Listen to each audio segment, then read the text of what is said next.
What's up? You got your boy Dyreck, aka Native Shades, reminding you to like and subscribe.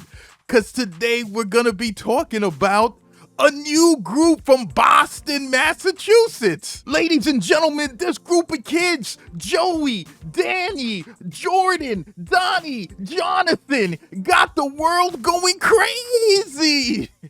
They got people brawling, shooting each other, even stabbing each other on city blocks. And I'm talking about 13-year-old girls. What? I'm just playing, y'all. Today we're going to be talking about the new synths on the block. And that synth is the Roland SH-4D. Now, this synth has been cutting through my videos, running their joint in the beginning of my videos and at the end. You know what I'm saying? Advertising crazy online right now. And I checked it out. I was as far as like the different videos on it and everything like that.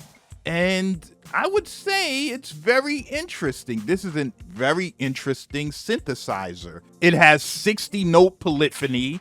It has 11 oscillators. It has a 5-track sequencer that can be a step sequencer or real-time recording. It has good sounds, a lot of legendary sounds, and it doesn't look that difficult to use. So all in all, on face value, I would say, hey man, this is pretty good compact synthesizer they're bringing into the music production space. Now, like I said, I like some of the features. I like that it has a 60-note polyphony. I think that's a very generous amount of polyphony for something this size. It has 11 oscillators, and that's pretty much where you're getting the most of your sound manipulation capabilities on this thing.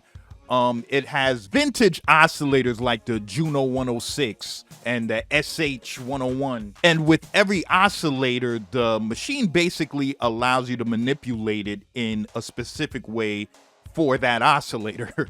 Everything is sectioned off pretty nicely. You got your oscillators to the left of the unit. You got your filter on the top right, the amp right underneath the filter. The knobs are all there. So it looks like a simple setup, which is nice. You have some synthesizers out there that just looks crazy.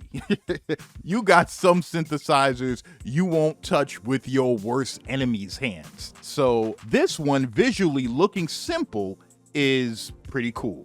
It has a step sequencer, and the step sequencer has features like randomizing, so you can randomize the sequence, and probability, so you can add a lot of variation to your sequence pattern. And once again, it sounds real good since it's using a lot of Roland's vintage, classic, great sounding synths in the unit, since it's using like their oscillators. Basically, yeah, the unit has a lot of good sounds in it. Now, those are the pros.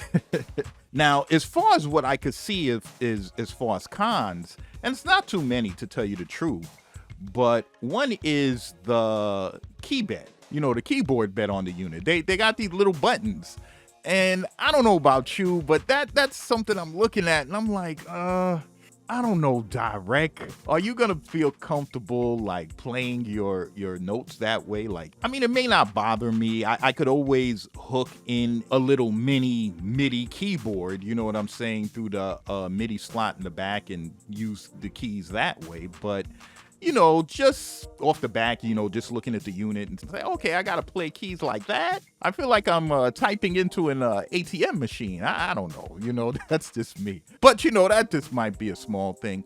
Another thing is, even though it has a sequencer that gives you a lot of cool sequencing features like the probability, randomizing, and everything like that, the sequencer is only 64 steps. It's about 4 bars, but it's still good to have a sequencer, period. It's a 5-track sequencer with 1 rhythm track and 4 of the oscillator tracks.